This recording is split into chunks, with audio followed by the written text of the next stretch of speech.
Hello everyone, this is Nibir Salam, also known as the Noble Player, the guy who loves to talk about movies and video games, and today I'm going to be talking about Dune, Part 2. Let's get this video started.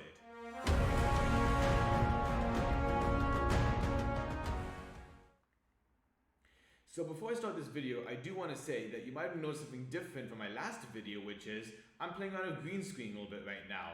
This is largely because currently where I'm staying at doesn't have the best natural light that I can really do at the moment. And the one thing I can say is I'm going to be moving actually next month to a new apartment. So by the time that does happen, I should be able to work on having a bit more of a better room, maybe something that performs a better light in that case, and much better contrast. But at the moment, I'm just currently trying to make my videos much more more visually appealing that I possibly can to my own liking.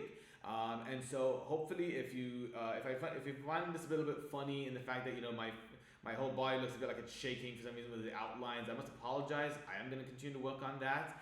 I'm hoping that if you guys like this type of format, that I can continue in it. Otherwise, I'll just revert back to a classic style. Of just shooting behind a wall in that case while I'm about to move next month. Dune Part 2 is the second chapter of the Dune saga. This film takes place after the events of the first film, where Paul Atreides and Lady Jessica have to team up with the Fremen in order to stop the impending war by the Harkonnens that Paul predicted from the previous film. So to start off, I want to say that I was actually a big fan of the first Dune movie that came out a few years ago. I never actually read the book, and I never watched any of the previous adaptations from the movies or TV shows.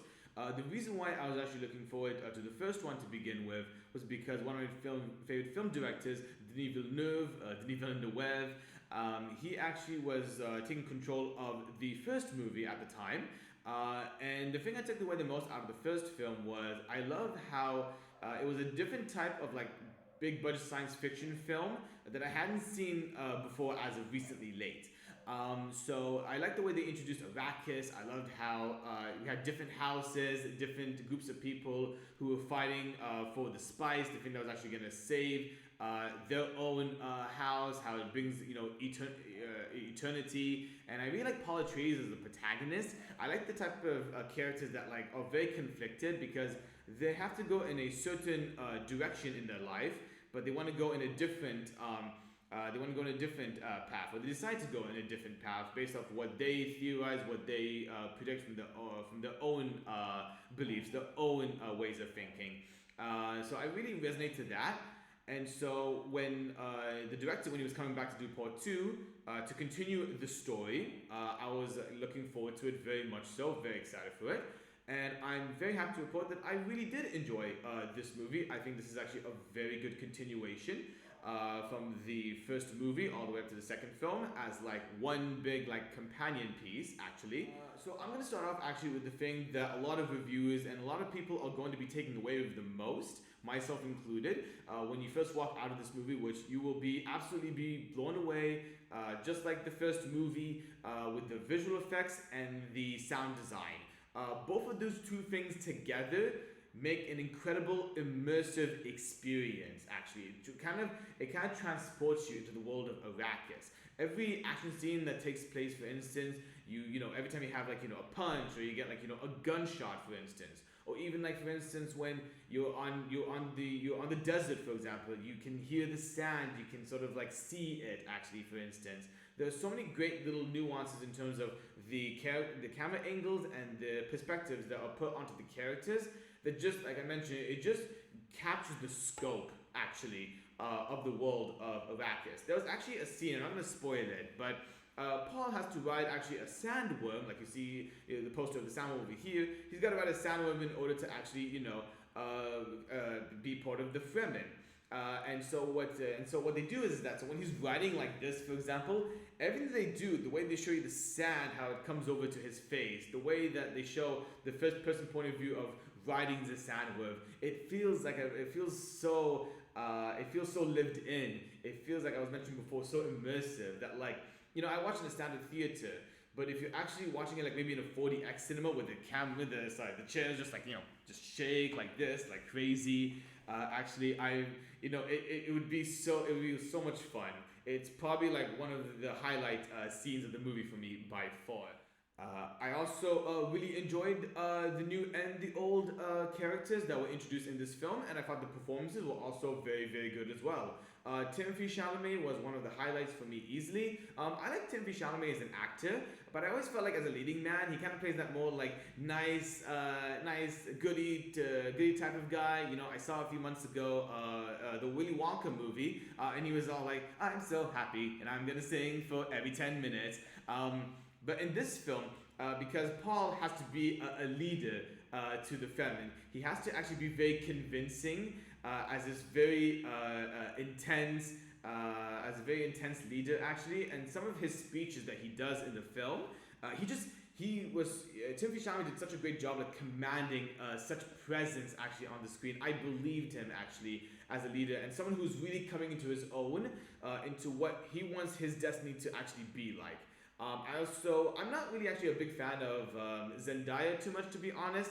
But I thought her character, Chani, I thought she did a pretty good job in the film. I really bought into the chemistry between her and Paul Atreides in this film. It definitely had a little bit of the heart that it needed, for this type of film that is very serious and is actually often seen as being very dour. I also thought, I can't remember the top of my head, but Javier Bardem actually, he's one of the feminine leaders actually.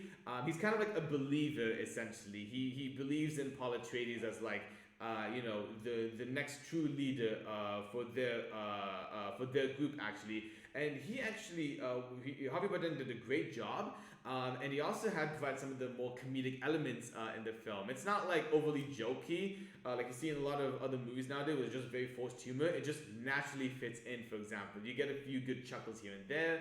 I thought Rebecca Ferguson as Lady Jessica, she was also really good too. Again, it was kind of weird because she was the Bene Gesserit. So what happened to her in the first film, all the things that had happened to her are coming all into full effect in the second film.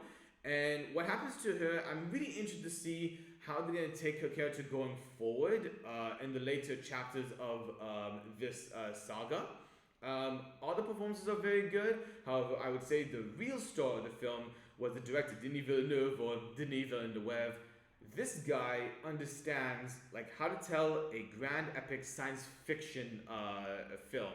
He incorporates, first of all, actually before that, he actually understands how to visually create a very beautiful world in Arrakis. He understands how to shoot and stage like these really great action sequences that have a lot of perspective actually and scope in terms of like how large these areas really can be. And he also tells like a really good like sweeping story, honestly, about the fighting within the revolution, also about certain themes, beliefs, religion, He even knows how to even get some of these characters who are, in a very down situation. He gets great performances out of these actors to liven up a little bit, actually, to give him a little bit more of, personality and to give a bit more depth. It's really impressive what, within this movie and part one and pretty much the rest of Denis' filmography, what he's able to achieve. And I know that, he's not going to be able to do a lot of Dune movies, forever, for instance, but I just really love the way that he has established the universe and the characters. This is really an accomplishment for him in his career. And again, whatever he does next, it's always going to be, I'm always going to be very excited for what he does next. I would say the biggest criticism of the film for me, though, would be that the new characters, even though the performances were very good, I felt like they were completely underused, in my opinion. We have the Hulkonians again coming back. We have the Baron. We have Dave Bautista's character, and we also have a newcomer in Austin Butler's Freud. I believe that's his name. They did such a great job being very menacing. Actually, throughout, I believe that they were actually a good threat. However, I felt like the screen time was just very limited in my opinion. I would have liked a bit more with them. I think that even Austin Butler also can be argued that he's also a scene stealer in this film as well, for the short amount of time that he actually did have. And I also thought that we looked into Princess Iruna, I believe that's how you pronounce the name, Florence Pugh's character, and the Emperor, played by Christopher Walken. They're great additions. I think that what they were able to do in the story was actually substantial to the story overall. But I would have liked a bit more from them. Maybe these are just new characters that are just gonna be introduced later on in other stories. They might be a bit more fleshed out down the line. And there was some subplots here and there, from the old or new characters that I would love to have seen done more. It seemed like they were just kind of being resolved at the third act, just kind of like abruptly, in my opinion. I would like a bit more impact from it. But other than that, I think this is actually a really, really good film. I think it definitely, for the most part, lives up to the hype. In that, I think this is a really good companion piece to the first part, so it feels like one big movie.